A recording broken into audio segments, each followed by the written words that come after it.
তৃষ্ণা না পেলেও যেমন বিষপান করবেন না, তেমনি একাকিত্ব বোধ করলেও প্রাক্তনের কাছে ফিরে যাবেন না। যদি তোমার মনে হয় তুমি সব হারিয়ে ফেলেছ, তাহলে মনে রেখো গাছেরা প্রতি বছর পাতা হারায়, তবুও দাঁড়িয়ে থাকে আগামী শুভ দিনের প্রতীক্ষায়। মানুষের একটা ভুল মানুষকে সারা জীবন বয়ে বেড়াতে হয়। যাদের রাগ বেশি তারা রাগের মাথায় অনেক কিছু বলে দেয়, কিন্তু রাগ কমে গেলে তারাই আবার সবচেয়ে বেশি কষ্ট পায়। ছোট্ট একটি মিথ্যের জন্য অনেক বড় বিশ্বাস ভেঙে দিতে পারে। রাগের মাথায় কোনোদিন কিছু করবেন না, কারণ তুমি রাগের মাথায় যে সিদ্ধান্ত নেবে সেটাই ভুল হবে। যে কোনো পরিস্থিতিতে স্বাভাবিক থাকার চেষ্টা করা উচিত। অবশেষে বুঝলাম সবই সহ্য করা যায়, কিন্তু ভোলা যায় না কিছুই। ভালোবাসা হওয়া উচিত লবণের মতো, ইতিহাস সাক্ষী আছে আজ পর্যন্ত কোনো লবণে পোকা ধরেনি। শত্রুতা করবার ইচ্ছে থাকলে দোষ বের করতে অসুবিধা হয় না।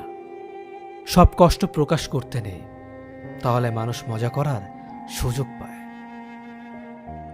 রাগ এবং ঝড় দুটোই একই রকম, থেমে যাওয়ার পর বোঝা যায় কতটা ক্ষতি হয়েছে। পৃথিবীতে স্বার্থ ছাড়া কিছুই নেই, ঠিক যেমন জ্যোৎস্নার স্বার্থে মানুষ চাঁদকে ভালোবাসে। যৌথ পরিবার থেকে বিচ্ছিন্ন হয়ে একলা সংসারে হয়তো বিলাসিতা করা যায়, কিন্তু প্রকৃত সুখ কখনো পাওয়া যায় না। মানুষ ভালোবেসে অনেক কষ্ট মেনে নিতে পারে, কিন্তু একটা কষ্ট মেনে নিতে পারে না, সেটা হলো তার ভালোবাসার মানুষ যদি গোপনে অন্য কাউকে ভালোবাসে।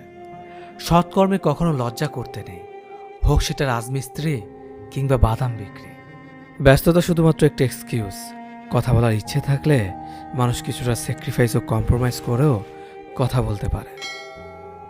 অধিকার সবার উপর খাটে না, চোখের দিকে তাকিয়ে সবাই মন পড়তে পারে না। পাশে থাকে যারা, তারা সবাই আপন হয় না। দূরত্ব বাড়লেও কিছু মানুষকে মন থেকে দূরে রাখা যায় না। এই জীবন উপার্জন করা অর্থ পরের জন্মে কাজে লাগে না, কিন্তু এই জীবন উপার্জন করা পুণ্য জন্ম জন্মান্তের জন্য কাজে লাগে। মনে রাখবে, পায়ের তলার মাটি শক্ত হলে শুভাকাঙ্ক্ষীর অভাব হয় না। আবেগপ্রবণ মানুষেরাই মানুষ হারিয়ে কাঁদে, স্বার্থপররা একজন ছেড়ে অন্যজনের কাছে ভিড়ে। কারোর ওপর রাগ করে থাকার অর্থ কি জানেন? নিজে বিষ খেয়ে অন্যের মরার আশায় থাকা, কিন্তু ক্ষতিটা আপনারই হবে। আপনার থেকে কে কতটা বেশি সাফল্য তা কখনো খুঁজতে যাবেন না। সাফল্য মানে নিজের সাথে নিজের লড়াই, অন্যের সাথে নয়। যেখানে মর্যাদা নেই সেখানে না থাকাটাই ভালো, সেটা কারো বাড়ি হোক বা কারো হৃদয়। মানুষ আর সমুদ্রের মাঝে একটা দারুণ মিল আছে, তা হলো দুজনের জীবনেই জোয়ার ভাটা লেগেই থাকে। প্রতিটা মানুষের জন্যই কখনো না কখনো জয় আসে। আজ তুমি যাকে হারাবে, কখনো না কখনো তার কাছেই তোমার হারতে হবে। প্রত্যক্ষভাবে না হলেও পরোক্ষভাবে, কারণ প্রকৃতি কাউকে কখনো ঠকায় না। অন্যের চরিত্র তারাই বিচার করে যাদের নিজের চরিত্রে ঠিক থাকে না। যার জন্য আপনি সব ছেড়ে দেবেন, সে একদিন আপনাকেই ছেড়ে দেবে। কেউ আপনাকে ছেড়ে যেতে চাইলে তাকে বারবার আগলে রাখার চেষ্টা করবেন না, এতে করে তার কাছে অনেক বেশি সস্তা হয়ে যাবেন। যেখানে যোগাযোগ নেই সেখানে কোনো সম্পর্ক থাকতে পারে না, যেখানে সম্মান নেই সেখানে কোনো ভালোবাসা থাকতে পারে না, আর যেখানে বিশ্বাস নেই সেখানে কোনোভাবেই কোনো কিছুই টিকে থাকতে পারে না। আমার বিশ্বাস আমি জিতবই, হয়তো এখনই না, তবে একদিন নিশ্চিত জিতবই। ভালোবাসার পরিচয় সম্মানে। যে সম্মান দিতে পারে না সে কোনোদিনও ভালোবাসতে পারে না। সময় আর অবস্থান যে কোনো সময় পাল্টে যেতে পারে, তবে সত্যিকারের সম্পর্ক আর সত্যিকারের বন্ধুত্ব কোনো দিনও পাল্টায় না। তুমি কোটি টাকার মালিক হতে পারো, কিন্তু অসহায় মানুষের সাথে তোমার ব্যবহারই প্রমাণ করে দেবে তুমি কোন পরিবার থেকে উঠে এসেছো। একটা কথা মনে রেখো, স্ট্যাটাস টাকা দিয়ে আসে না, তা আসে তোমার বেড়ে ওঠা পরিবেশ আর শিক্ষা থেকে। বন্ধুত্ব কখনো হারায় না, হারিয়ে যায় সেই মানুষটা যে বন্ধুত্বের মূল্য দিতে পারে না। কিছু কিছু বন্ধু এতটাই প্রিয় হয় যে তাদের সাথে কথা না হলে মন খারাপ হয়ে যায়। আপনি পুরো দুনিয়ার সাথে লড়াই করে যে মানুষটার পক্ষে কথা বলবেন, ঠিক সেই মানুষটা একদিন আপনাকে চিনবেও না। আমি জীবনে কাউকে ছাড় দিইনি, জানো তো, কাউকেই না। কিন্তু তোমাকে ছেড়ে দিয়েছি। কেন জানো তো? কারণ প্রচণ্ড ভালোবাসার পর আমি একটা সময় বুঝতে পেরেছি আমি যে মানুষটাকে খুঁজেছি সেটা তুমি না।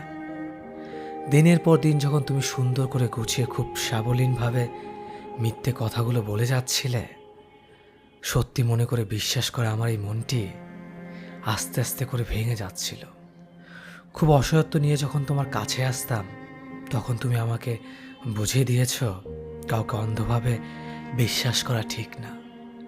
আমরা সবাই একটু ভালো থাকার আশায় অন্য কাউকে খুব সহজে বিশ্বাস করে ফেলে। ভালো থাকাটা একান্ত নিজের কাছে, কারোর জন্য কেউ ভালো থাকে না, একমাত্র বাবা মা ছাড়া। এটা তোমাকে ভালো না বাসলে হয়তো বুঝতামই না। শেষবার যখন তোমার চোখের দিকে তাকিয়েছিলাম, বিশ্বাস করো আমার জন্য একটু মায়া, অনুভূতি, ভালোবাসা খুঁজে পাইনি। আমি আস্তে আস্তে বুঝতে শুরু করেছিলাম তুমি আমার জীবন থেকে হারিয়ে যাচ্ছ।